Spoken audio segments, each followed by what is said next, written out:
자, 내면 소통 3장입니다. 제목이 마음 근력 훈련을 한다는 것이 무엇이냐? 요거까지만 알려주는 거예요.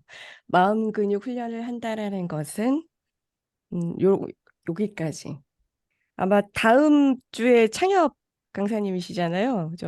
저보다 내용이 되게 어려울 것 같은 느낌이 들고요.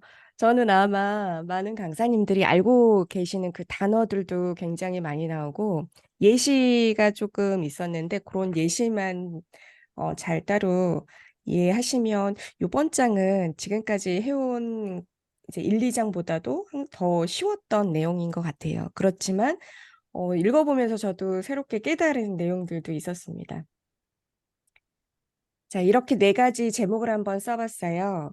유전자 결정론의 환상에서 벗어나야 된다. 그러니까 우리가 한 사람이 유전자로 결정된다라는 건 환상이다라는 얘기를 하고 있고요. 두 번째는 딱 봤을 때, 겉으로 봤을 때는 유전처럼 보이는 것들이 알고 보면 그 사람의 환경 때문에 그렇게 보이는 것이다. 그러한 환경의 영향이 더 크다. 뭐 이런 식으로 말씀드리고 있고, 세 번째는 그래서 그 후성 유전학이라는 게 나오거든요. 어, 들어보신 적 있으신가요? 후성 유전학? 음, 네, 그러면 그 그러니까 나중에 생긴다라는 거예요. 그러한 습관들이. 그래서 그 관점에서 본 아, 마음 근력 훈련에 대해서 한번 알아보고, 그 다음에 신경 가소성, 음, 뇌 신경 가소성 때문에 습관이 생긴다라는 말이 있는데, 그래서 그것이 가져오는 변화가 어떤 것들이 있을까? 그래서 제목을 보면 이것 때문에 마음 근력 훈련을 한다라는 것은 이러한 이야기야, 이러한 의미야, 뭐 이렇게 얘기를 합니다. 근데 제가 이거를 읽을 때 도움이 됐었던 건 일단 일장의 내용 중에 일부분이거든요. 송 대표님 들어오셨네요. 네, 대단하십니다. 지금 한국에 아니시죠? 네, 알겠습니다. 자, 어, 우리의 교육들이 음, 인지 능력 향상에만 초점을 맞추었는데 그 이유는 우리가 이제 공부하는 것들이라든가 결과치가 인지 능력이 인간의 이 목표한 바를 이룰 수 있는 그것을 결정짓는다고 믿기 때문에 인지 능력을 가르치고 있다라고 얘기를 하고 있어요. 그런데 알고 보니까 높은 성취, 그러니까 내가 목표를 했는데 그 높은 성취를 이루는 사람들의 공통점이 뭔지 봤더니 끈기, 집념, 동기, 회복 탄력성, 열정, 집중력 이러한 비인지 능력의 수준이 높았다. 그래서 비인지 능력 수준이 높으려면 사실 여기서 말하는 건 마음 근력이 높은 사람이거든요. 마음 근력이 높은 사람이 성실하고 꾸준하고 정직하고 집중력 있고 끈기를 발휘하고 배려하고 존중하는 능력의 소유자이기 때문에 이러한 것들을 성취 역량 인성이라고 부르기도 한대요. 그래서 앞으로의 미래가 비인지 능력 향상으로 전환되어야 한다라는 조금 방향으로 어떤 분이 이제 써놓은 걸 제가 가져왔는데 그래서 여기에서 말하는 것들 계속 마음 근력을 강화하고 왜 이런 훈련을 해야 되고 처음 배경부터 막 이해시키려고 하는 이유는 이러한 높은 성취. 어떻게 생각하면 예전에는 그냥 마음 근력이라고 하면 감정만 다스리고 조절하는 줄 알았는데 내가 목표한 바를 이루기 위해서는 이것들이 어떤 것들인지 의미를 알고 훈련을 해야 되겠다라는 생각을 했습니다. 첫 번째 장에 네 가지 그 소제목 중에 여기 한 장에다 다 넣느라고. 왜냐면 제가 책에 있는 글을 다 옮겨 적는 습관이 있어서 너무 많아져가지고 조금 줄이려고 애를 써봤습니다. 그래서 유전자 결정론은 환상이다라고 얘기를 하고 있는데요. 유전자 결정론은 이런 거죠. 그 사람이 어떠한 능력이 있어. 그리고 어떠한 잘하는 거 이런 걸 딱 보면은 저 사람은 타고났어 라고 생각을 한다라는 거죠. 근데 이러한 생각 자체가 마음 근력 훈련을 방해한다라고 얘기하고 있습니다. 우리 원래라는 말 자주 사용하죠. 나 원래 이런 사람이거든. 나 원래 그래. 야, 너 원래부터 그랬잖아. 그러니까 나뿐만 아니라 타인한테도 원래라는 프레임에서 생각하는 것 자체가 유전자 결정론적인 부분인 것 같고, 우리도 살아가면서 누구 닮아서 하는 짓이 똑같네, 막 이런 얘기를 하거든요. 근데 지아비 닮아서 하는 짓이 똑같다라는 말을 들으면 원래는 이게 유전자 결정론의 강한 신념에서 나온 말 같지만 이걸 계속 좀 더 깊게 생각을 해보면 그 아이의 아빠가 어떻게 말하고 행동하는지를 계속 보고 자라고 왔기 때문에 후천적으로 그 아빠가 하는 행동과 말과 이러한 것들이 닮았다라고 할 수 있다라고 얘기를 하더라고요. 그래서 이 말은 유전자에서 딱 결정됐다 한쪽에서 보기보다는 같이 생활하는 환경 속에서 더 닮아갈 수도 있다라는 말을 하고 있습니다. 아, 네. 그렇죠. 저는 평상시에 근데 많이 하는 것 같아요. 예, 진짜로 좋은 점은 이거는 나 닮은 것 같아. 막 이런 점은 오빠 닮은 것 같은데? 막 이렇게 얘기를 진짜로 하고 있는 것 같아요. 근데 그게 내가 유전적으로 물려준 것도 있지만 내가 어떻게 하고 있는 것을 봤는지 자식들이 다 따라한다라는 얘기도 포함되어 있다라는 거죠. 자, 그러면 첫 번째, 마음 근력 훈련을 통해서 자기 자신을 근본적으로 변화시키려면, 그러면 어떻게 해야 될까? 되게 많은 강조를 하고 있어요, 김주환 교수님이. 이분이 10여 년 동안, 표현이 아미 닮아서, 가 아니면 괜찮다고요? 아, 네네. 네, 그쵸. 10여 년 동안 이분이 네, MEP. 그쵸. 조금 비하하는 말 같아서. 자, 10여 년 동안 학생, 뭐, 많은 분들을 이분은 이제 코칭을 하고 있으시더라고요. 근데 마음 근력 훈련을 실시를 해봤대요. 그랬더니 결과치가 사람마다 큰 편차가 있다라는 거예요. 근데 가장 큰 원인이 뭔가를 봤더니 이 사람들이 자기 스스로 자기가 이제 한계가 있다고 딱 거기까지 선이라는 것을 지정해 놓고 이만큼 변화할 수 있을 거야. 각자의 생각의 차이에 따라서 훈련 효과의 성과가 달라지더래요. 그래서 내가 이 마음 근력 훈련을 할 때 나는 반드시 변화할 거야라는 긍정적인 확신이 필요하다라는 거죠. 그리고 두 번째는요. 내가 그럼 과연 부모가 자녀한테 물려주는 것이 나도 나를 닮았는데 이게 생물학적인 유전자일 뿐일까? 아니다. 그죠? 매우 중요한 환경적 요인도 내가 지금 자녀들한테 물려주고 있는 거다라고 얘기를 합니다.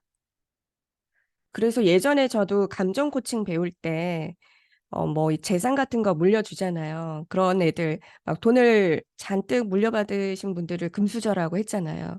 근데 그때 우리가 우리를 좀 위로하면서 했던 말들이 야, 마음의 금수저가 더 중요한 거야. 막 이런 식으로 얘기를 했었습니다. 그래서 음악가인 부모의 자녀는 어려서부터 음악 교육에 더 많이 노출되는 환경에서 자라기 때문에 음악을 더 잘할 수도 있다라는 측면도 항상 생각을 해야 된다. 운동을 하는 아빠의 자식들도 운동 쪽으로 나가는 자식들 되게 많잖아요. 연예인들 자녀들 보면 뭐 연애 프로그램 쪽으로 빨리 나오고, 그죠? 축구하는 분의 자녀는 축구 쪽으로 나가고 막 이러는 것처럼 그러한 환경에 더 노출되어 있을 확률이 크고, 그렇다면 우리는 여기서 슬슬, 환경이 굉장히 중요하다라고 생각해 볼 수 있겠죠. 자, 그럼 세 번째는 IQ 테스트를 개발한 루이스 터먼이라는 학자가 있대요. 이 사람이 1921년에 고는 아닐 것 같고 제가 고자를 썼네요. 초중등학교 공부 진짜 잘하는 아이들을 25만 명을 뽑았대요. IQ가 다 대변할 줄 알았더니 이 사람도 뭔가 아니다라는 것을 뭔가 느낌이 있었을까? 음, 우리가 정말 학업 성취도나 업무 성취도가 지능에 의해서 결정된다고 하는 유전적으로 결정된다라는 이것을 완전히 깨트린 그러한 조사였는데요. 미국에서 굉장한 투자를 받습니다. 이분이 이거 연구해라. 왜냐면 IQ 테스트도 개발한 학자이기 때문에 많은 돈을 아마 받았겠죠. 그래서 그 25만 명 중에서 IQ가 140 이상이 되는 아이들을 1,470명을 다시 고른 거예요. 그러니까 영재자들을 뽑아서 수십 년 동안 이 사람들을 이제 계속 데이터를 남기게 됩니다. 그런데 나중에 수십 년이 지나도 보니까 그렇게 IQ가 좋았던 애들이 세상을 뭐 놀라게 할 만한 업적 같은 것들 이룬 것들이 하나도 나오지 않았다라는 거예요. 간혹 이제 사회적으로 성공을 거둔 사람이 몇몇 있었대요. 그런데 그 사람들의 비율은 그냥 그 140 이하였던 평범한 아이들의 가운데에서 나온 성공한 사람들과 그 비율이 비슷했다라는 거죠. 그리고 오히려 노벨상 수상한 사람들이 IQ 140 이하에서 두 명이나 나왔다라고 합니다. 그래서 이분이 딱 결론을 내린 건 IQ와 성취도 사이에는 그 어떤 상관관계도 없다라는 결론을 내주었어요. 그래서 지금까지 우리가 이렇게 똑똑한 거 영재 이거 다 지능 이거 타고나는 거야라고 했었던 그런 고정관념을 확 깨뜨리는 중요한 연구라고 할 수 있습니다. 자, 네 번째는 그래서 마음 근력은 후천적으로 더 많이 결정된다라는 거예요. 선천적으로도 결정이 살짝 된다라는 거죠. 유전도.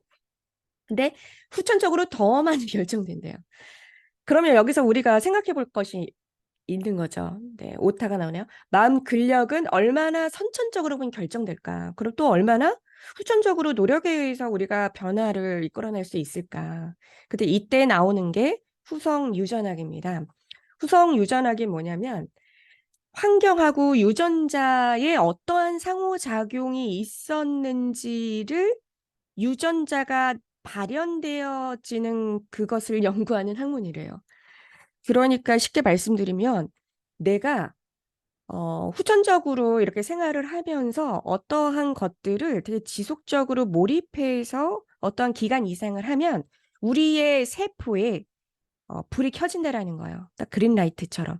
딱 켜지면 그게 습관이 된다라는 거죠. 그래서 우리 몸은 세포로 되어 있는데 세포가 막 근육세포도 있을 수 있고 신경세포, 뭐 심장세포 이게 다 있는데 이거는 모두 동일한 DNA로 되어 있는데 이 유전자들이 어떻게 발현되는지에 따라서 어떤 세포는 심장으로 가고 어떤 세포는 신경으로 가고 어떤 세포는 근육으로 간다라는 거예요. 그래서 얘네들이 딱 타고난 것도 있지만 후천적인 환경에 그리고 노력에 의해서 얘는 그 자리에 있었을 뿐인 거죠. 그래서 선천적이라고 믿는 것들의 상당수는 주어진 환경하고 반복된 행동에 따라서 후천적으로 만들어진다. 이런 말이 있습니다.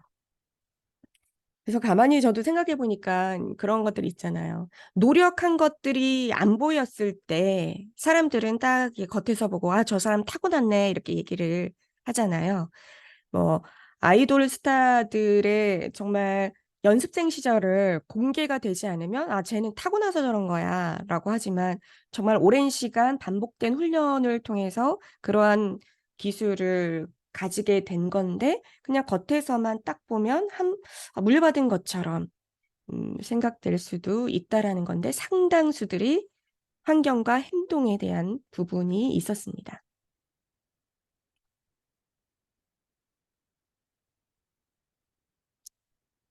자, 그러면 여기까지 한 파트 했는데요. 선생님들 어, 네, 넌 엄마 아빠 닮아서 이걸 잘할 거야. 이런 말 자주 긍정의 가스라이팅을 많이 하신다고요? 네. 자, 여기까지 보시고 혹시 하실 말씀 있으신가요? 듣다 보니까 나 이런 거 생각나더라. 그런 거 있으신가요?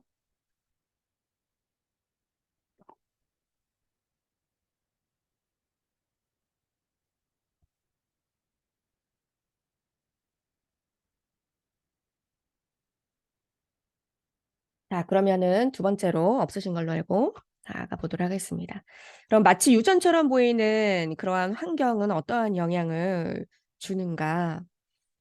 음, 이 예시들이 거의 많이 나와요. 거의 예시로 되어 있어요. 두 번째 소제목은.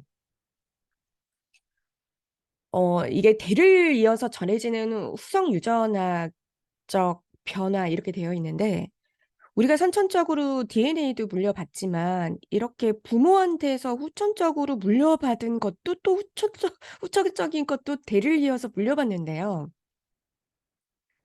되게 뭐라고 해야 될까 신기했어요. 그래서 여기서 제일 처음에 나오는 예시가 뭐냐면, 후성 유전학의 관점을 열어준 네덜란드 겨울 기근이라는 사건이 있습니다. 겨울 기근. 겨울철에 굶어서 죽은 건데요. 이때가 언제냐면, 제2차 세계대전 끝 무렵, 1944년 9월에, 어쨌든 그 나치 지배하에 있었던 네덜란드에서 저항운동이 거세게 일어나자 그 독일이 보복으로 그 나치는 이에 대해서 보복으로 식량을 완전히 봉쇄를 해버리는 거예요. 네덜란드가 이 지배하에 있었으니까. 그래서 외부로부터 식량이 완전 끊깁니다. 그래서 이때가 그 44년 9월이었는데 그 봉쇄가 풀린 시기가 45년 5월이에요. 그러면 한 반년 조금 넘거든요. 이 사이에 네덜란드 사람 약 2만 2천 명이 영양실조로 사망했던 끔찍했던 사건이라고 합니다. 그런데 이렇게 봉쇄가 풀렸잖아요. 봄이 되고 봉쇄가 풀렸는데도 불구하고 계속 굶어 죽는 사람들이 나왔고요. 여기서 이제 중요한 건 뭐냐면 임산부들이 있었을 건데 임산부들이 이제 임신 마지막 석 달치 남겨두고 어머니 뱃속에서 이제 이 겨울 기근을 겪은 아이들이 태어나서 생활을 해봤더니 다른 시기에 태어난 아이들과 비교해서 고도 비만이 19배 높았다라는 조사가 나옵니다. 이제 비만이 되니까 얘네들이 당뇨병이라든가 또 뭐 심각한 대사증후군에 시달렸대요. 그리고 얘네들이 이제 30년 되니까 또 어른이 됐잖아요. 이 어른이 된 사람들이 낳은 그 아이들도 똑같이 비만, 당뇨 이러한 것들을 앓을 비율이 높았다. 그럼 얘네한테 어떠한 일들이 일어났을까 이런 거죠. 그러니까 확인해 봤더니 그렇게 막 먹을 거 없었던 시절에 엄마 뱃속에서 자란 아이들은 산모가 제대로 이제 영양분을 섭취를 못하니까 얘네들이 어떻게 놓이냐면, 아, 이게 엄마가 이게 먹을 것을 제대로 못 넣어주는구나라고 생각을 하고, 그러니까 태아의 신체가 영양 부족 환경에 적응할 수 있도록 절약형 신진대사 시스템으로 발동이 됐대요. 그러니까 뭔가 영양분이 들어오면 뭐든지 지방으로 이렇게 바꿔가지고 저장을 해놓는 거예요. 그리고 염분도 부족했기 때문에 들어오면 이것들을 염분을 배출하지 않고 계속 저장을 해놓는 거예요. 그러니까 계속 지방하고 염분이 쌓이니까 비만, 그리고 대사증후군 이러한 것들이 걸렸던 거죠. 근데 이거는 이것들이 위험한 환경에서 적응할 수 있도록 유전자 조절 과정을 겪었다 이렇게 되어 있습니다. 그러니까 생각을 해보면 엄마 뱃속이라는 것도 이제 환경이라는 거죠. 막 그리고 엄마 뱃속 이후에 나왔던 것도 환경. 이제 두 번째 예시는 뭐냐면요.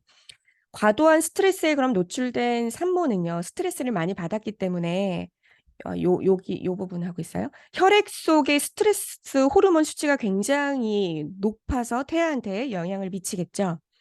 그래서 뇌 발달이 전반적으로 저조하게 됩니다.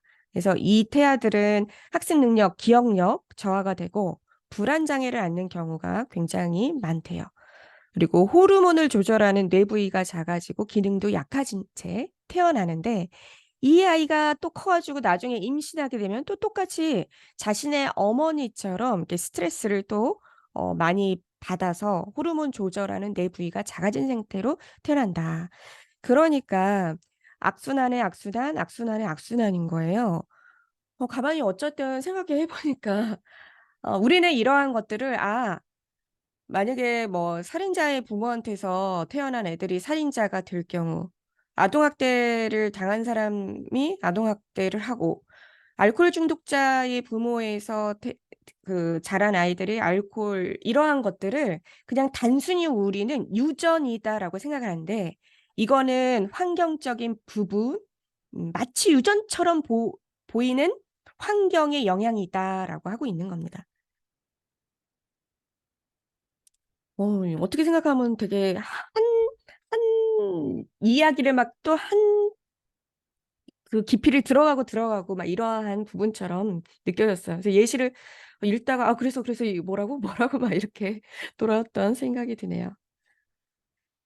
자, 그리고 두 번째로는요. 그래서 얘기하는 거. 그래, 부모 자체가 중요한 환경이구나. 여기서 엄청나게 내가 중요하구나라는 생각이 들어요.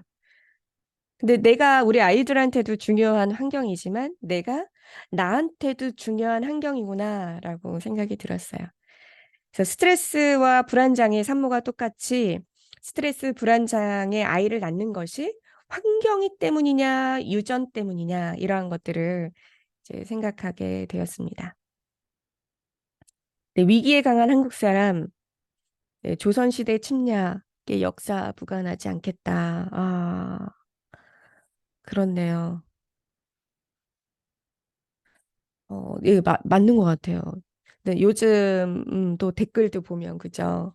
근데 이 침략하고 멀어지는 게 시대가 멀어지면 멀어질수록 근데 약간 희석되고 있는 것 같은 느낌도 들고 성장 마인드셋과 연결되는 맥락이다. 캐럴 드 교수랑 재능보다는 노력.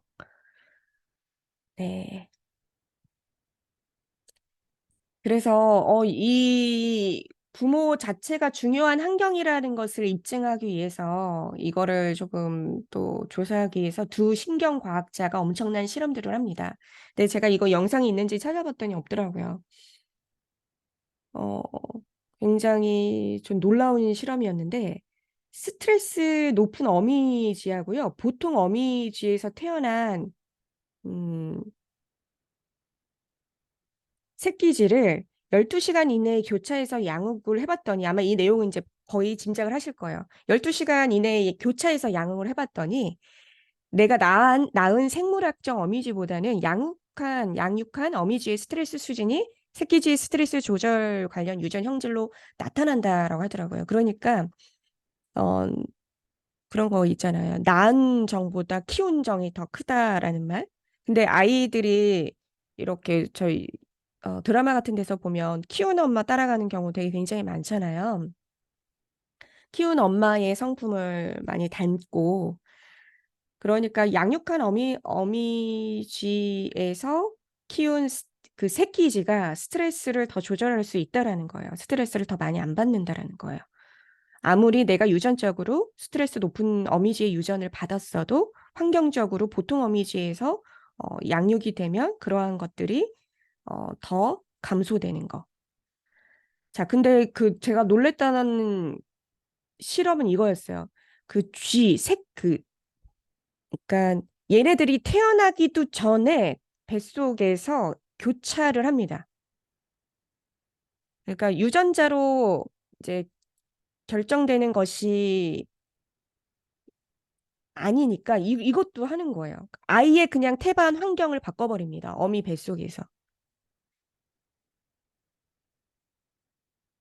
그러니까 나는 유전적으로는 어, 스트레스를 많이 받은 어미쥐의 유전을 물려받았지만 내가 태반의 환경이 엄마 뱃속에서의 환경이 어떻게 될까라는 것을 실험을 해요. 굉장한 과학적 기술인 것 같아요. 자, 그래서 선천적, 유전적인 영향처럼 보이는 것들 가운데 상당수 부모의 영양 상태, 스트레스 수준, 양육 방식의 환경적인 부분이 원인이었다라는 부분이 있었고요. 부모라는 환경 조건은 다양한 유전자 조절 과정과 유전자 발현에 영향을 미치며 뇌 발달, 신체 작동 방식에까지 지속적인 영향을 줄 정도로 강력했다라고 되어 있습니다.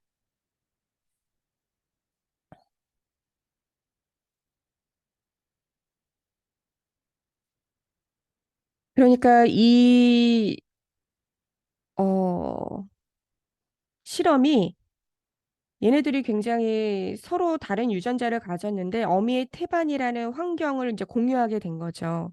그래서 유전, 유전적으로 불안증을 지닌 어미지의 유전자를 물려를 받았지만 정상 어미지의 태반으로 이식된 지는 태어난 후에 거의 불안 증세를 보이지 않았고 유전적으로 정상인 어미지의 새끼는요. 불안증이 있는 산모의 태반으로 이식됐잖아요. 그래서 태어나자마자 높은 수준의 불안증을 보였다고 합니다.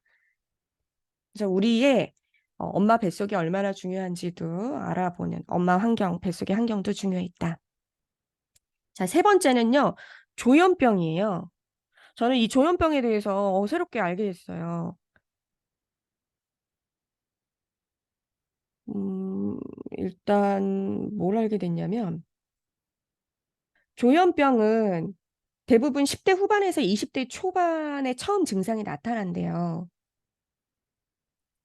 그리고 생모한테서 유전적인 영향으로 인해서 이러한 것들이 발병 확률이 높다고 합니다. 생모. 그래서 얘네들이 또 실험을 해본 거예요. 조현병에 대한 일란성 쌍둥이 연구 이렇게 돼 있는데 1960년대에 이제 시모어 캐티라는 사람이 그 입양된 조현병 환자에 대해서 음, 관한 것인데 예전에는 이제 1950년대까지만 해도 부모들이 잘못 키워가지고 얘네들이 이 조현병이 정신분열증이 나타난 거야라고 해가지고 자식이 조현병을 알았으면은 부모가 잘못 키웠다라는 죄책감 때문에 엄청나게 힘들어 했었대요. 그래서 얘네들은 양육 방식이 잘못됐기 때문에 그러한 나쁜 경험에 대한 기억을 재해석하고 풀어내는 식의 정신 그런 분석학적 기반의 상담 치료가 줄을 이었었는데 알고 보니까 데이터를 쌓아 보니까 그게 아니더라였습니다. 그래서 이 캐티라는 사람이 어떤 빅데이터를 모으냐면 덴마크에서 어린 시절에 입양된 아이들 5,500명을 조사를 해보는 거예요. 그랬더니 생모가 조현병을 앓았던 아이들에게서 조현병이 어, 그러니까 조현병을 앓았던 아이들이 조현병을 앓지 않았던 부모에게 입양되어 길러졌다라는 걸 알았더니 아, 이 조현병 발병률이 매우 높게 나타나는 거죠. 조현병을 앓았던 생모가 있었으면 그 양육된 쪽에는 조현병이 없었거든요. 그냥 양육 환경에서는 정상이었는데 조현병 발병률이 높았다라는 거예요. 그래서 다 조사를 해보니까 이러한 수치가 나왔어요.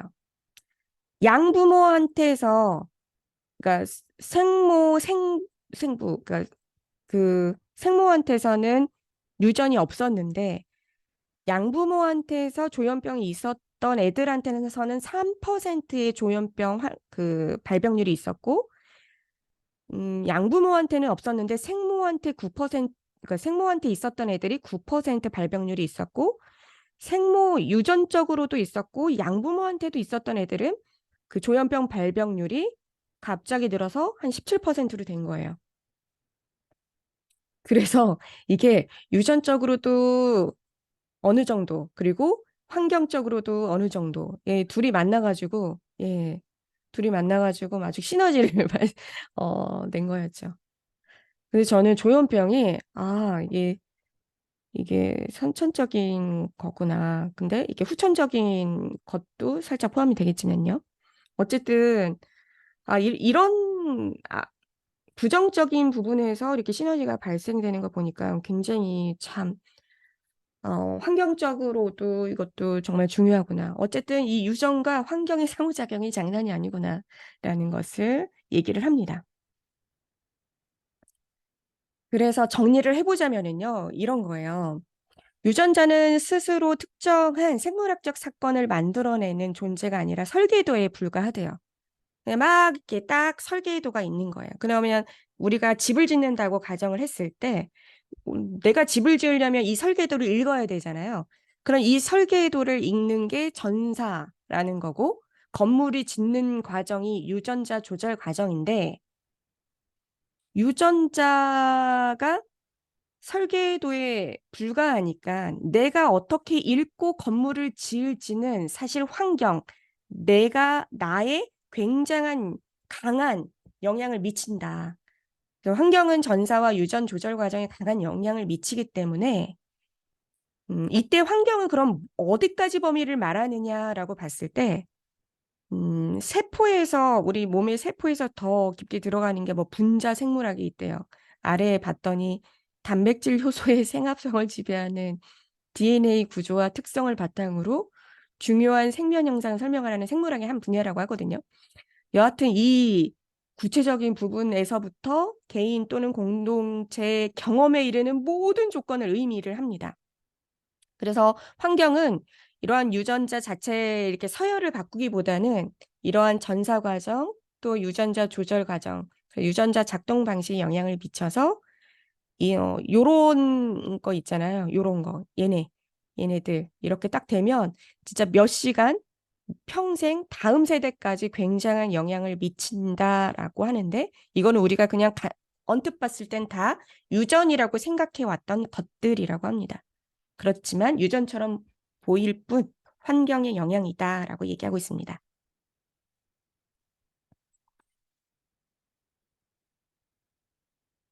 엄마의 영향이 진짜로 신기하다. 뇌는 엄마 쪽을 따라간다는 말을 들은 적이 있는데 그런 맥락이 있는 것 같다. 네.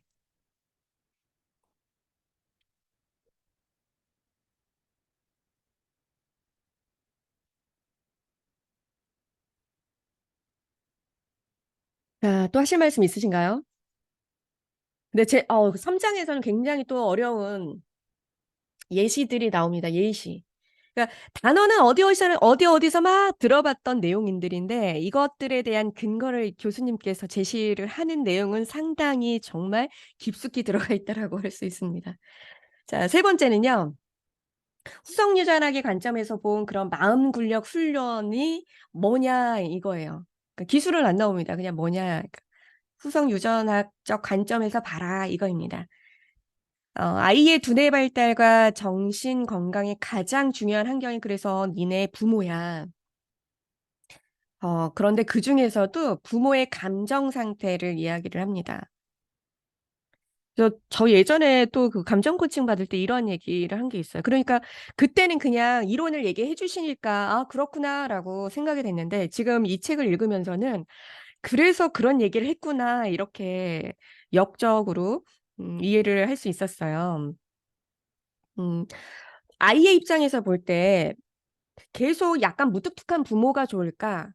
아니면 오늘은 되게 막 어떨 때는 잘해줬다가 어떨 때는 막 되게 엄하게 혼내거나 감정적으로 막 부정적인 감정을 이렇게 표현하는 부모가 더 나을까?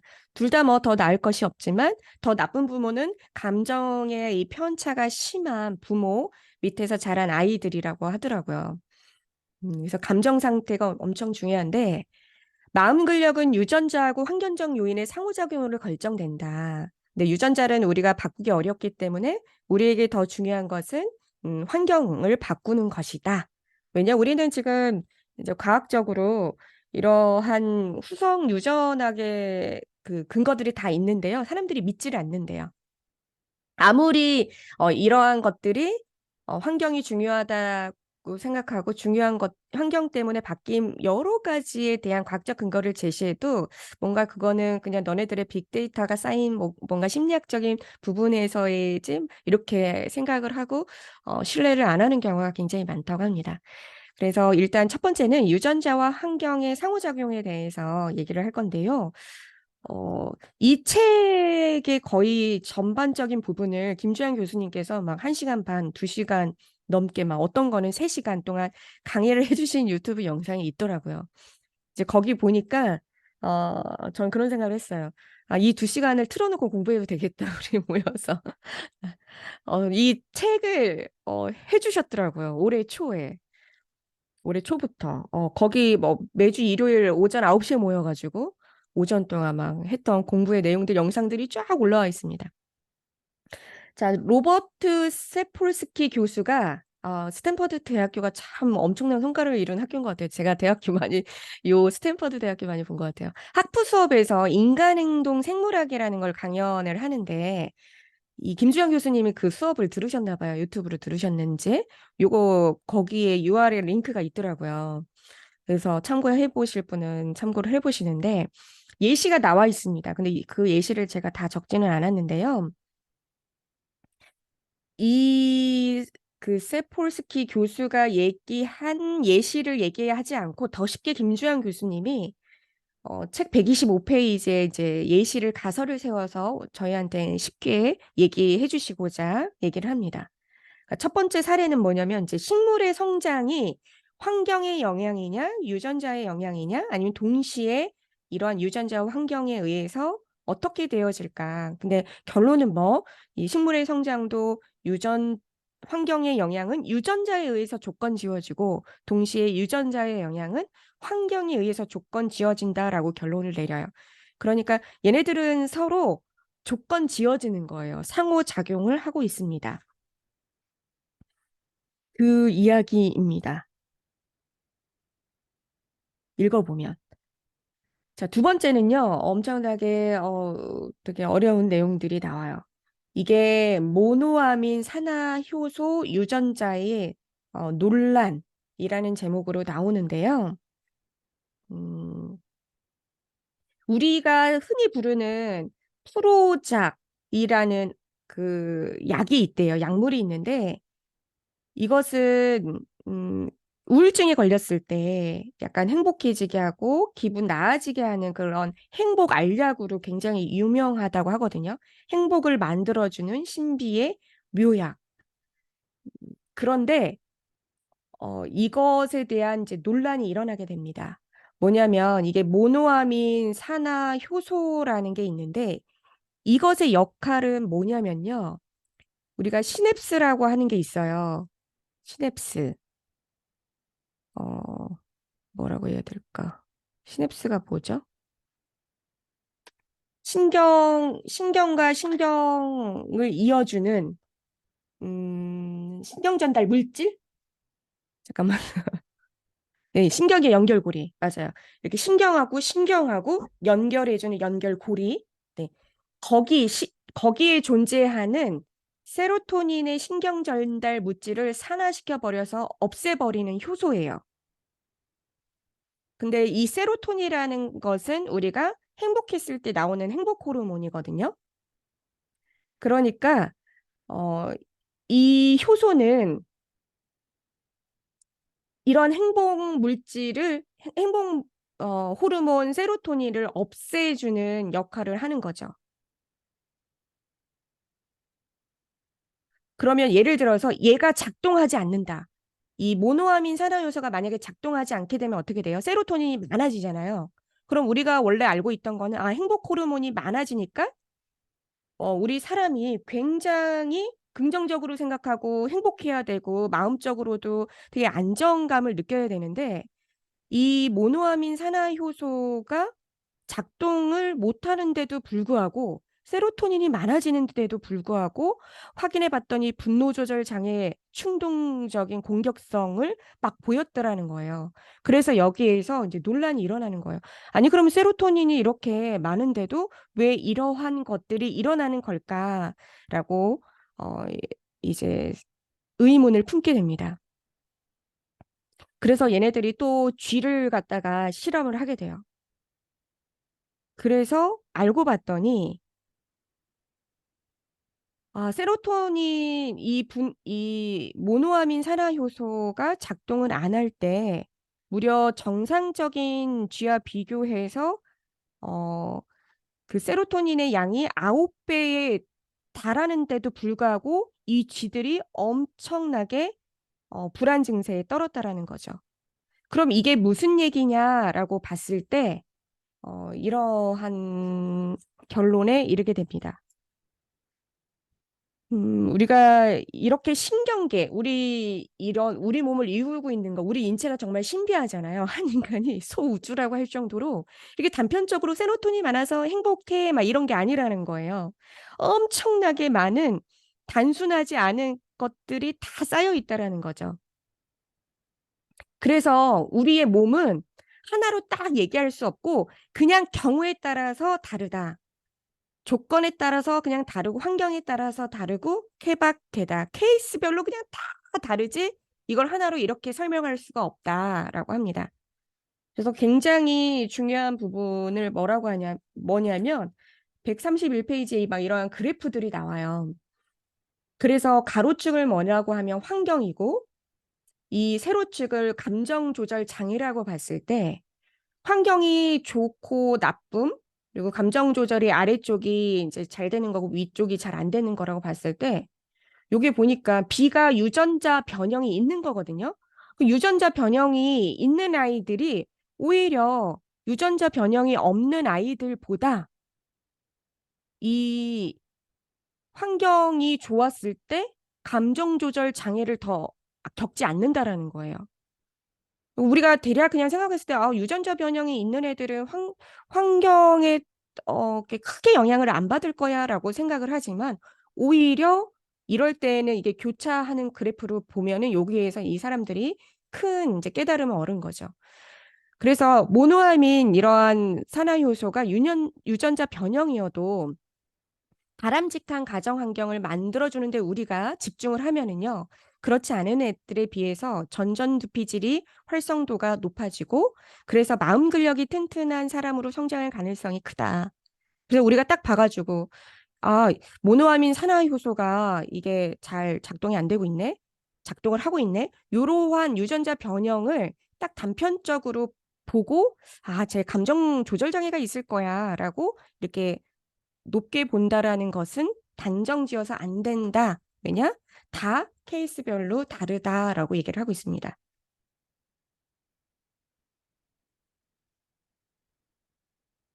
네.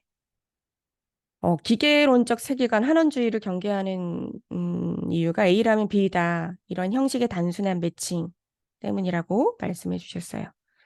자, 시냅스라는 단어는 찰스 스콧 세링턴이 만든 합성어. 함께 결합하다.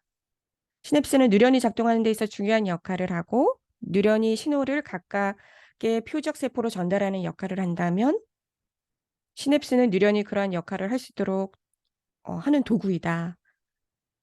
네, 뉴런. 네, 맞아요. 뉴런도 많이 들어본 것 같아요. 참 예시가 굉장히 어렵게 나와 있어요. 네, 그래서 정말로 중요한 부분은 뭐냐면 어, 유전자 변형은 환경에 반응하는 민감성을 그냥 높이는 유전자라고 보시면 되는 거예요. 민감성이 높아질 수는 있겠구나. 유전자 변형이 되면. 자, 그리고 3번 ADD에 대한 환경적 영향에 대해서 한번 말씀을 드려볼게요. 여기에 이제 다양한 예시들이 나오거든요. 일란성 쌍둥이에 대한 예시도 나오는데 저는 요거 괜찮았던 것 같아요. 같은 부모한테서 태어난 형제 자매들이 왜 다를까? 왜냐면 우리가 그토록 지금 얘기하고 있는 환경에 따라서도 많이 다르다라고 얘기했는데 딱 보니까 같은 집에서 살고 같은 동네, 왜냐면 같은 형제 자매는요. 유전적으로도 비슷하게 물려받았고 같은 학교를 다닐 확률, 같은 음식을 이런 비슷한 환경에서 자라는데 주의력 결핍 장애 ADD는요, 첫째가 더 많이 나타난대요. 그 이유는 부모의 심리적인 긴장 상태가 첫째한테 더 많이 가기 때문이래요. 부모를 통해서 아이들은 세상을 인식하고 경험을 하는데 부모가 의도하지 않았더라도 우리는 부모의 표정이라든가 목소리, 미묘한 막 불안감, 짜증, 감정의 신호가 아이들한테 다 영향을 미치고 있다라는 건데 여기에서 첫째, 둘째, 한코치님도 외동딸이죠. 창엽쌤은 아직 네. 결혼 안 하셨고, 네. 첫째, 둘째. 아, 그러시군요. 네. 여기서 뭐라고 얘기하냐면, 이제 첫째 자식들은 부모도 처음이잖아요. 그러니까 모든 게 다 심리적으로 불안하고, 첫째 때가 통계적으로 더 못 살았대요. 금전적으로도. 약간 안정이 안 되어 있고, 이제 둘째 나니까, 아, 한 번 키워봤던 경험도 생기고, 금전적으로도 약간 더 많이 벌었고, 환경적으로 첫째보다 둘째가 더 안정되어 있기 때문에, 이 ADD, 주의력 결핍 장애가 첫째에 더 많이 나타난다라는 거죠. 그래서 딱 봤을 때, 아, 그래.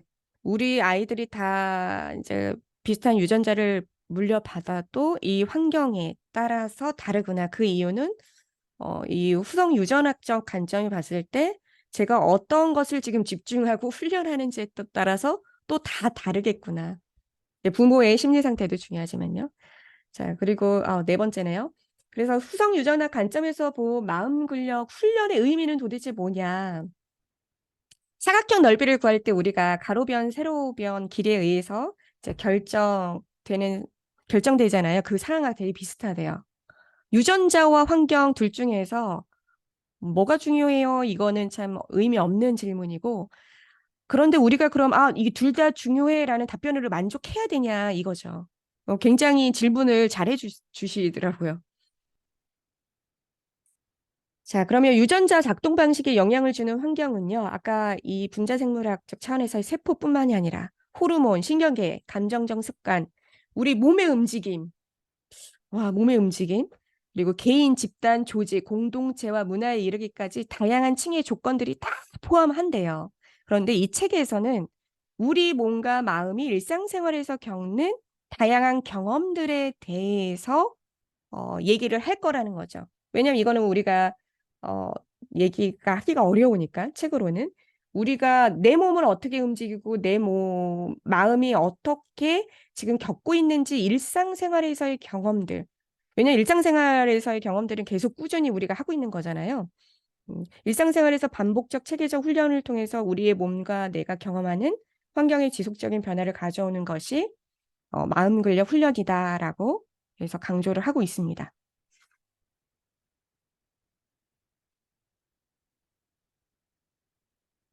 그래서 제가 이제 명상을 하고 있다고 말씀을 드렸었는데, 명상이다라는 얘기를 하시는 것 같아요.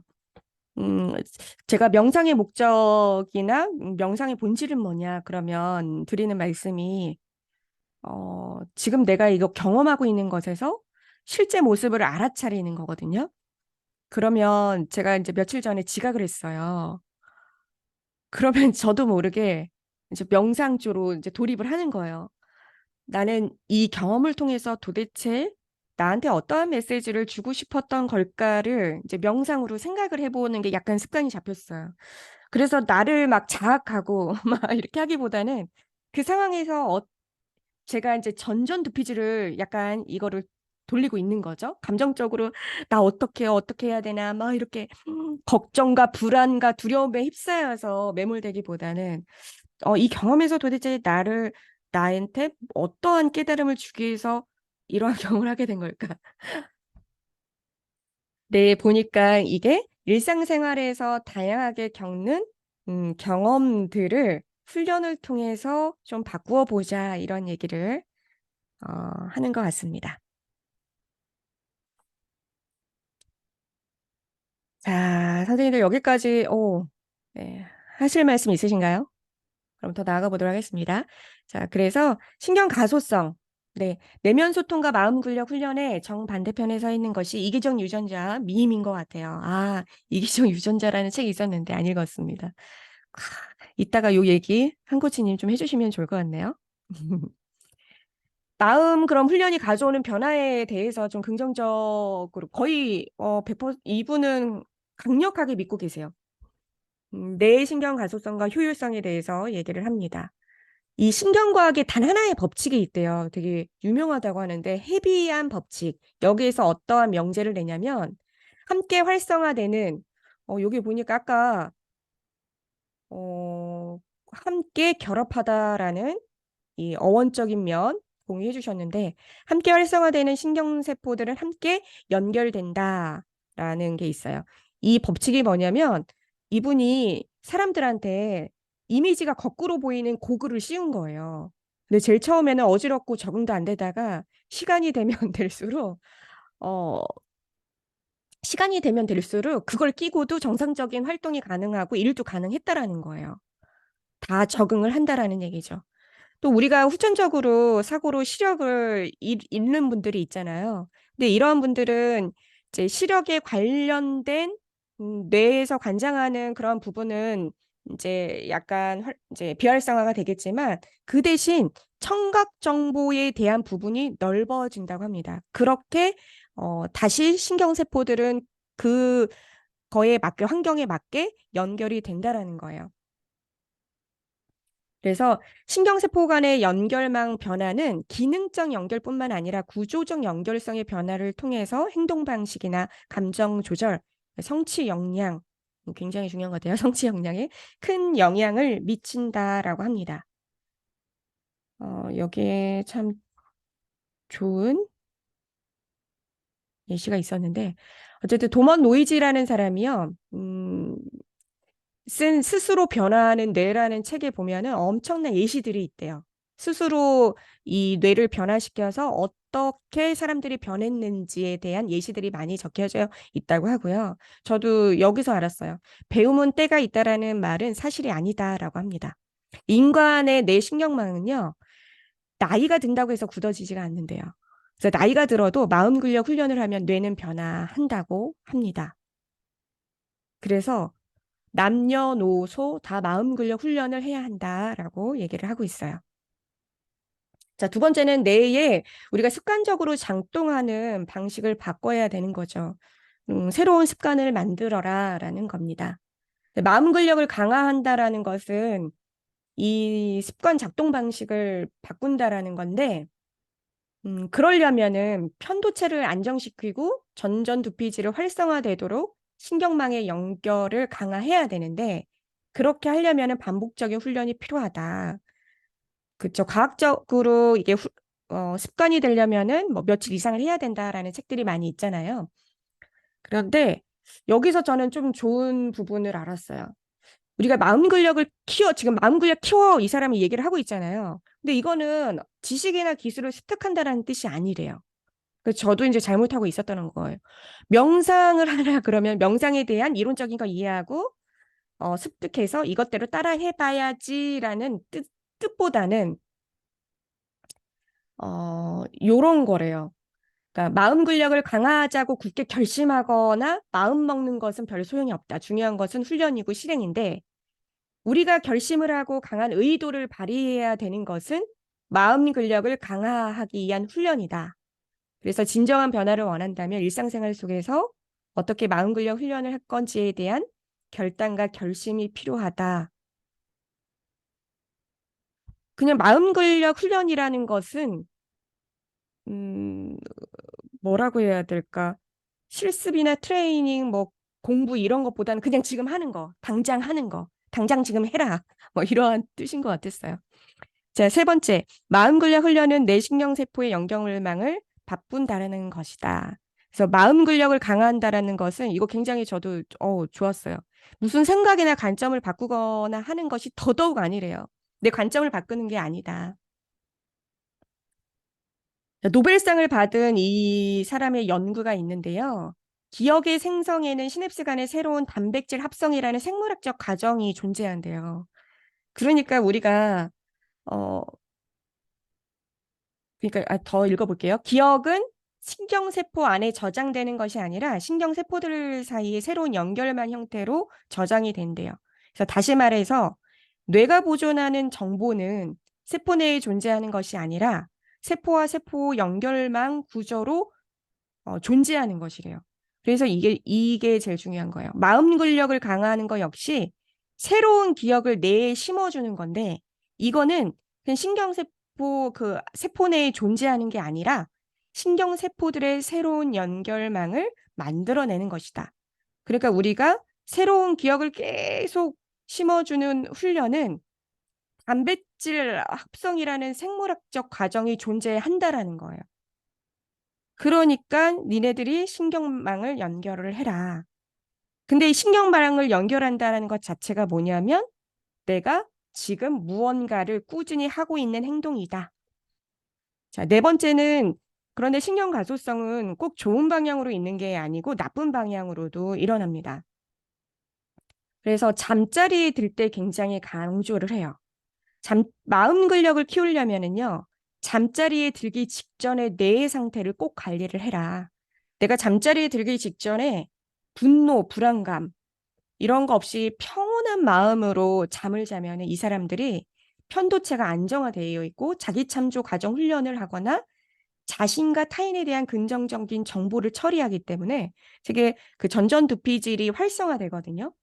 그런데 그렇지 않은 사람은 반대가 되겠죠. 그래서 마음 근력 훈련은 새로운 지식이나 학습을 해서 그에 따라 행동하거나 생각한다라는 뜻이 아니다. 뭐냐? 마치 몸의 근육을 강화하는 것처럼 특정한 신경망의 연결 상태를 생물학적으로 변화시킨다라는 뜻이다. 그럼 단백질을 합성하려면 어떻게 해야 돼요? 지금 바로 움직여야 된다라는 거다. 지속적인 훈련을 통해서 마음 근력을 강화하면 우리가 기질과 성향 자체가 바뀌게 되거든요. 그래서 데니얼 골먼하고 리처드 데이비드슨 이 사람들 되게 굉장히 유명한 사람들인데요. 사람이 달라진다라는 뜻이 이 변화된 기질, 요거를 이 신경 가소성의 뜻으로 얘기를 하고 있습니다. 신경 가소성 하면은 머리에 그냥 추상적으로 알고는 있었거든요. 그런데 이렇게 또 글자로 풀어서 이해를 하나하나씩 하려니까 굉장히 좋으면서도 어렵다라는 느낌이 들었어요. 그래서 보면은 음,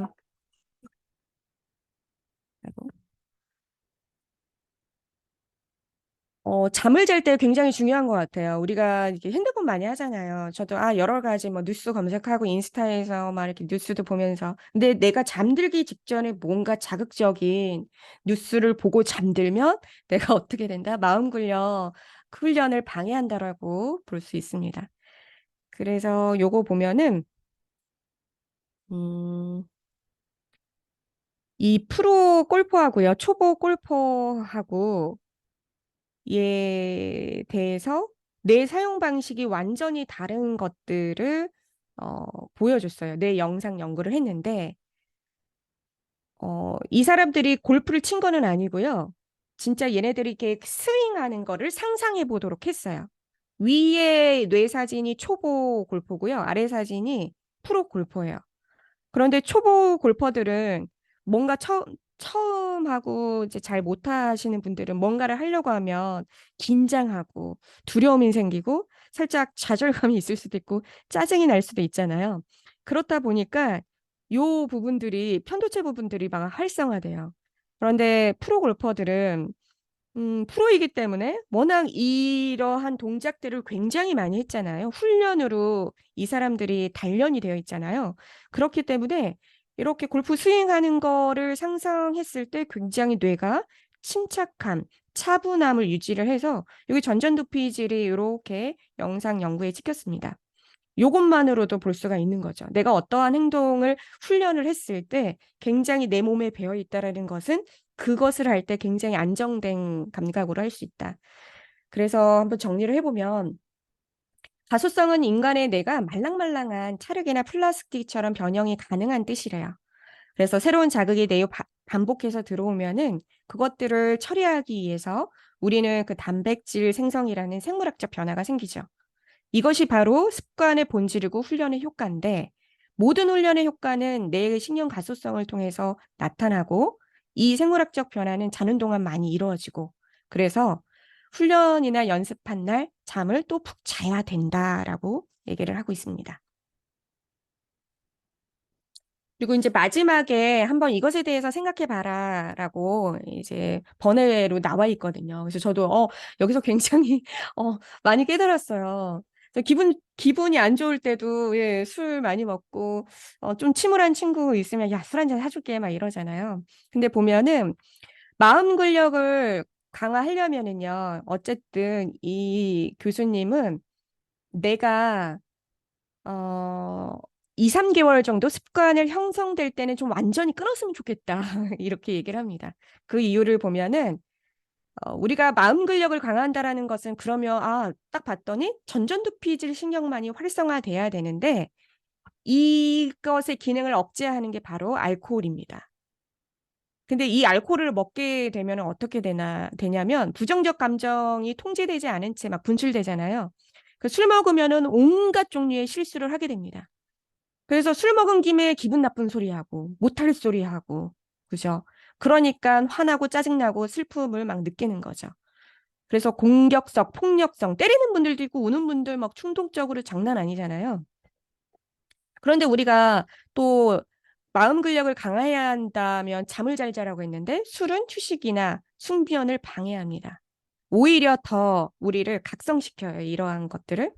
그래서 불안감, 분노를 더 짜증시키는데 술이 사람을 기분 좋게 한다라는 것은 잘못된 고정관념이다라고 합니다. 그래서 제가 다른 쪽에서 배운 건데 예전에 뭐 술을 한 잔 정도 먹으면 혈액순환이 잘 돼서 뭐 건강에 좋다라는 이상한 말들이 있었는데 이거 이번에 뭐 WHO에서도 확실하게 선언했대요. 한 잔이라도 발암 물질이다. 암을 유발할 수 있다라고 했거든요. 근데 우리가 이런 거 있잖아요. 여기서 말하는 게 술 먹으면 기분이 좋아지는 것 같잖아요. 그런데 그거는 술 때문이 아니라 니네들이 여러 사람과 어울려서 노는 그 관계적인 거에서 오는 착각이야. 너 방 안에 혼자서 한번 술 먹어봐봐. 혼자 방 안에서 먹어보래요. 결코 기분 좋지 않고 불쾌감을 느끼게 된다라고 합니다. 그래서 인간이 행복을 느낄 때 활성화되는 부위는요, 아, 아나 뭐 이거를 포함한 전전두피질이다. 그런데 이걸 억누르는 것이 술인데, 그래서 여기에 뭐라고 하냐면 불행한 일을 당한 친구에게 위로한답시고 이분이 이러한 좀 어투를 한 게 되게 비난조로 하신 것 같아요. 위로한답시고 술 한 잔 사주는 사람은 좋은 친구가 아니다. 그리고 특히 나 혼자, 내가 나한테 위로하잖아요. 위로주. 가장 나쁜 위로는 기분 안 좋은 일이 있을 때 내가 나한테 또 위로한답시고 혼자 마시는 술이다. 그래서 이 사람이 뭐라고 했냐면, 그럼 술을 어떻게 해야 되냐. 기분 일이 생겨서 진짜 축하하고 싶을 때 막 기분 좋은 일이 생기면 어때요? 되게 막 기분이 들뜨잖아요. 그 사람들한테 약간 차분해져, 가라앉아. 이러한 뜻으로 기분 좋은 사람한테 술 한 잔 사주라는 거예요. 그게 진심 좋은 친구다라고 얘기를 하고 있습니다. 좋은 말씀이신 것 같아요. 자, 그래서 지금까지, 요 네 가지를 본 거예요. 유전자 결정론은 환상이고, 우리가 마치 유전이라고 생각해 있던 것들은 대부분의 환경적인 영향이었고, 어, 그 뭐죠? 시냅스의 신경망을 연결하는 게 후성 유전학 관점인 건데, 그러한 것들은 신경 가소성, 단백질을 생성하는 과정. 그래서 니네들이 지금 공부하는 게 이게 마음 근력 훈련을 하고 있는 게 아니다. 지금 당장 단백질을 생성해라. 이런 부분인 것 같습니다. 자, 그러면 공유를 한번 중지를 해보도록 하겠습니다.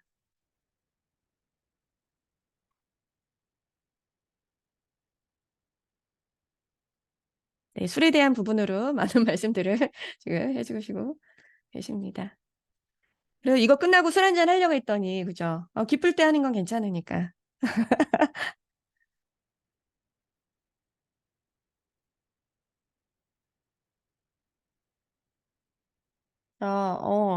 우리부터, 예. 한코치님께서, 어, 이기정 유전자 말씀해 주셨거든요. 요거 한번 한 말씀 해주실 수 있나요? 코치님? 네, 일단, 네, 감사합니다. 오늘 네, 준비하시느라고 수고가 많으셨습니다. 내용 정리가 이 보통 일이 아닌데.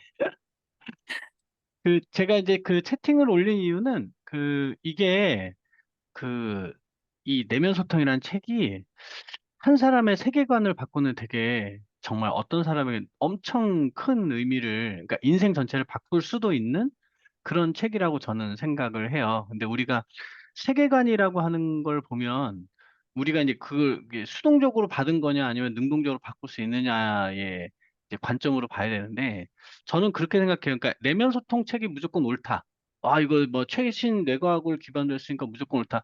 이것도 오류에 빠질 여지가 저는 있다고 보는 쪽인 거예요. 그러다 보니까 이제 좀 의도적으로 이제 좀 반대쪽에 해당되는 것도 좀 계속 좀 이렇게 생각하면서 보려고 하는 거거든요. 근데 이제 저도 이제 뭐 아주 깊이 아는 건 아니지만은 그 리처드 도킨스하고 이제 수잔 블랙모어라는 사람이 리처드 도킨스의 개념은 인간은 그냥 자유의지 같은 거 없다. 그냥 유전자가 시키는 대로 그냥 태어나서 유전자가 생존하기 위한 선택을 그냥 하면서 그냥 평생을 살아갈 뿐이다. 이제 이거를 주장했는데 여기서 더 사실은 약간 굳히기에 들어가는 쐐기를 박는 게 뭐냐면 야, 유전자 말고 다른 요소도 있잖아라고 했을 때, 유전자 말고 딴 거, 그걸 미미라고 부르거든 하면서 이제 문화적인 요소를 말을 하는 거예요. 그러니까, 야, 문화적인 요소도 환경에서 엄마 아빠가 이렇게 하잖아? 너네 사는 동네에서 이렇게 하잖아? 그러면 그 밈을 따르게 돼 있어. 그러니까 이 너에게 설정된 모든 밈을 그냥 따르다가 평생 가는 거야. 그러니까 이 두 가지를 정리해 보면 뭐냐면은 너는 태어날 때 이 유전자의 작동에 의해서 태어났고 인간이 원래 유전자의 생존을 위해서 살아가고 있는 거기 때문에 너는 그냥 거의 껍데기야. 유전자가 주인공이고 너는 껍데기야라고 하는 건데 그나마 이 살아가는 과정도 사회적인 밈에 의해서 그냥 형성되는 것일 뿐이야. 이렇게 되면은 이 멘붕에 빠질 수가 있는 게 뭐냐면, 인간에게 자유의지라는 건 원래 없는 거구나라고 이제 딱 되는 순간부터 그냥 진짜 될 대로 되라가 될 수 있는 이제 그런 면들이 있는 거죠. 근데 내면 소통에서는 이제 그것만 보지 말아라라고 하는 측면이 있는 거고, 그러니까 캐롤 드웨 교수의 성장 마인드셋이나 내면 소통을 보면은, 네가 이제 내려놓고 너의 내면으로 들어가. 그래서 너의 내면과 소통을 하다 보면 이제 이게 좀 더 제대로 보이고 이렇게 할 수 있을 거야라는 맥락인 거거든요. 그러니까 내가 어떤 세계관을 선택할 거냐의 문제인데 아까 이제 술 얘기가 되게 흥미로운 게 뭐냐면은 힘들 때 위로주를 이렇게 사준다거나 뭐 하여튼 이런 등등등을 보면은 이게 밈의 관점으로도 볼 수가 있는 거예요. 그러니까 아까 제가 저기 농담처럼 채팅에도 썼지만 농담이 아닌 게 김주환 교수님 그 술에 대한 얘기를 보면서 참 좀 약간 씁쓸한 면이 있었던 게 뭐냐면 누가 힘들어 해요. 그럼 야 산책이나 가자라고 했을 때 반응이 어떨까? 실제로. 그 책에 나와 있잖아요. 이제 힘들어하는 친구에겐 차라리 산책을 가자고 권유하는 게 낫다. 근데 그 생각이 드는 거예요. 나는 너무 동의되는 말인데 힘들어하는 친구에게 야 산책이나 가자 이거랑 야 오늘 내가 좋은 와인바 있는데 거기 가서 한잔 하자 내가 살게 이렇게 되면, 네, 창현님 말씀하신 것처럼 친구가 없어지면 이제 결국은 혼자 남아서 내면 소통할 거냐. 이게 굉장히 현실적으로 좀 어려운, 이런 이슈가 좀 있는 거잖아요. 그래서 이제 그 세계관을 어떻게 볼 거냐에 대한 좀 이렇게 약간 좀 더 메타적으로, 보면서 이 내면 소통을 봐야 되는 거 아닐까 하는 생각이 좀 들어서, 채팅에다 그 맥락을 좀 추가해 봤습니다. 네네. 어, 네. 되게 정리를 또 잘해주셨어요. 힘빼라는 말을 화내면서 하는 코치도 있어서. 힘빼라는 말을 화내면서.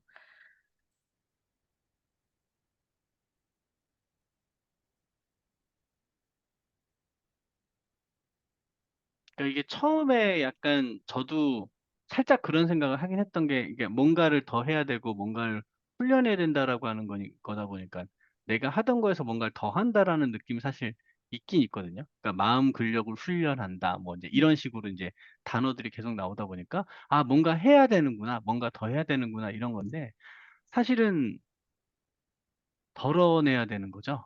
그러니까 안 해야 되는 거고 쉬어야 되는 거고 좀 멈춰서 생각해 봐야 되는 거고, 자기와의 시간 가져야 되는 거고, 좀 그런 거에 대한 얘기가 아닌가. 네.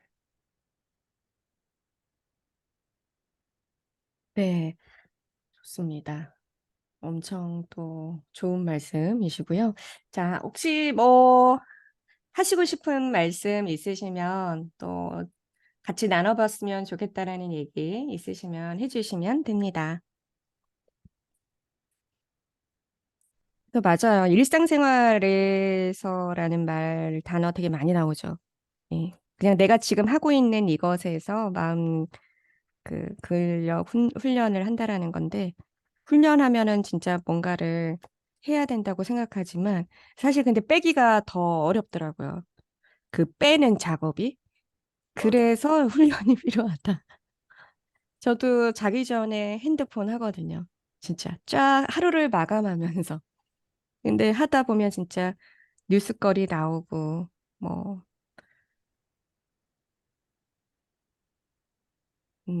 파업 얘기 나오고, 뭐, 굉장한 얘기들. 눈물 흘렸다가, 막, 감동적인 사연에. 그리고 뭐, 음주 운전사고 나올 막 했다가, 막, 다들 훈련하시면, 아니, 주무시기 전에 뭐 하시나요?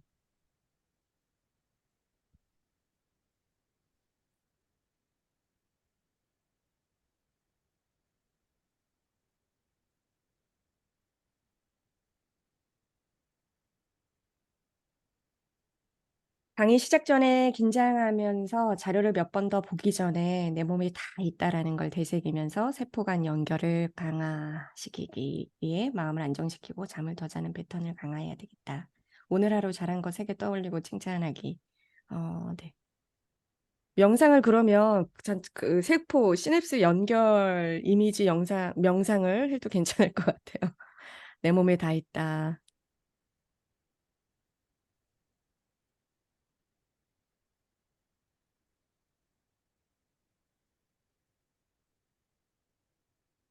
하실 말씀 없으세요? 시켜야지. 창엽 선생님, 네, 마이크 트신 거죠, 지금? 네. 아, 네, 아까 저는 그 때가 있다, 뭐지, 없다라고 말씀 주신 게 조금 인상 깊었는데, 누구 어디서든 뭐 다 때가 있다 이렇게 말씀해 주셔가지고 놀 때도 있고 뭐 공부할 때도 다 이렇게 있다고 하셨는데, 근데 그거에 대해서 반대로 생각해 보면은 우리 살짝 만학도 분들도 있지 않습니까? 그런 분들이 오히려 어찌 보면은 그 때가 아닌데도 새로 들어오셔서 더 열심히 하시는 게 보니까 뭐 도전하시는 용기도 중요하지만 말씀대로 그렇게 때가 없기 때문에 더 열심히 집중하실 수 있지 않을까? 라는 생각이 살짝 들더라고요. 그래서 우리가 만학도 분들을 봤을 때 대단하다고만 생각을 하면 되는 거고 그냥 거기서 뭐 이걸 어떻게 이해하지? 이렇게 생각하기보다는 그 용기에 대해서 조금 더 공감해 줘야 되지 않을까 라는 생각이 들었고요. 이 부분에 대해서는 특히 이번 장은 저도 이해하기가 되게 편했거든요. 왜냐면 제가 생물학과여가지고 시냅스라든지 이런 게 좀 나오니까 바로바로 좀 와, 알아들어서 오랜만에 한 10년 전 과정이지만 알아듣고 있구나 이거 보면서 색달라서 또 듣기 되게 편했습니다. 워낙 잘해주신 것도 있고요. 요 시냅스 편을 지금 창엽 쌤이 하셨어야 되는데. 그죠? 다음 장에 더 열심히 하겠습니다. 자기 전에 다들 유튜브, 네, 명상하시는군요. 그래도 한코치님은, 와, 명상의 영상으로, 네.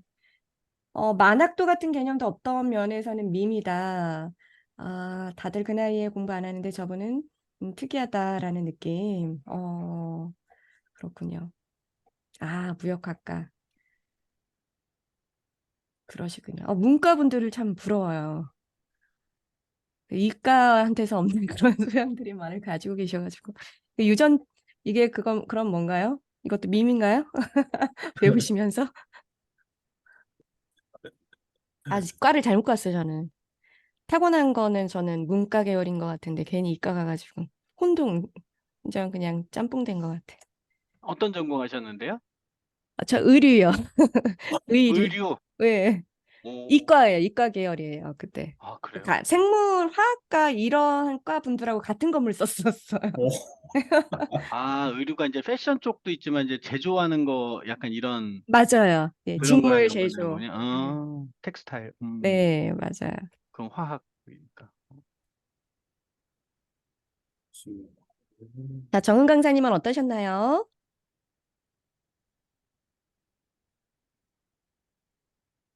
저는 그 유전적에서 네. 많은 생각이 들었는데, 감정의 기복이 큰 엄마 밑에서 우리 아이들이 얼마나 힘들었을까 했는데, 이제는 성인이 돼서 이제 이런 걸 배우고 감정의 기복을 많이, 어, 잡았다고 생각을 하는데, 뭐 그런 내용은 없나요? 그 성인이 되어서도 바꾸는 그런 실험 같은 건 없는지 궁금도 하고, 어, 이미 잡혀버린 그런 유전적에 대해서 후천적으로 변화되는 그런 것도 많다고 하는데, 부모가 또 노력하면 자식들도, 자녀들도 많이 변화가 되는 그런 연구 결과도 막 궁금해지고, 음. 뭐 그런 걸 많이 느끼게 됐어요. 그리고 잠자리에 들면서 저 같은 경우는 좀 이미지 상상을 좀 많이 하는 것 같아요. 그래도 정말 다행인 게 생각을 해보니까 부정적 상상은 많이 안 하고 내가 이렇게 잘하면 이렇게 잘 되겠지? 뭐 그런 즐거운 상상을 주로 계속 하는 것 같아요. 다행히도. 지금 생각해 보니까. 그래서, 어, 일단 내용면으로는 많이 어렵지만 그래도 들을 때 좀 알아듣는 쉬운 용어들이 좀 그래도 있었던 것 같아서 귀에 쏙쏙 들어오는 주가 아니었나 싶습니다. 감사합니다. 네. 한코치님께서 그거 이제 성인이 되어서도 예, 다시 변화가 있는지 변화가 있겠죠, 뭐. 왜냐하면 후성 유전학적 관점에서 봤을 때 우리가 정말 선천적인 유전자도 이렇게 물려지지만 후성 유전학적 환경에 의한 것도 계속 예, 끝나지 않고 그냥 세대까지 그죠? 송 대표님 혹시 하실 말씀 있으신가요? 그 해외에서 대단하십니다. 목소리 잘 안 되나요? 네. 아니, 아, 아니, 어, 아이고. 아, 네. 어, 네. 저 채팅으로 다 이야기를 드렸어요. 네. 하늘이 예술이네요. 잘, 잘 들리시나요? 네. 바다를 잠깐 보여드릴까요? 오. 네. 완전 네. 파타야라고 하셨나요? 네네네. 어, 파타야에서, 네, 제가 이 저기 변형계열 혹시 활성을, 네? 강릉 가셔서 그렇게 하시는 거 아닌 거죠? 마음대로. 네. 파타야입니다. 네. 그래서, 아니, 저는 정말 오늘 내용이 되게 실용적인 내용인 것 같아요. 그래서, 이후에 이제 명상에 대한 부분으로 연결이 되겠지만, 우리가 어떻게 좀 일상생활에서, 잘 우리를 내면 소통할 수 있는지에 대한 백그라운드이고, 내용 설명 너무 잘해 주셔가지고, 잘 들었습니다. 행복하게 놀다 오세요. 네, 감사합니다. 네, 변형계 활성화대를 물려주고 싶지 않다. 또 이렇게 남겨주셨습니다. 자, 그러면 10분 일찍 끝내볼까 합니다. 다음 주 창엽쌤 화이팅. 네, 그러면은 오늘 예, 토요일도 즐거운 하루 쭉 보내시길 바랍니다. 네, 이것으로 마칠게요. 감사합니다. 네, 감사합니다. 감사합니다. 감사합니다. 제가 끄겠습니다.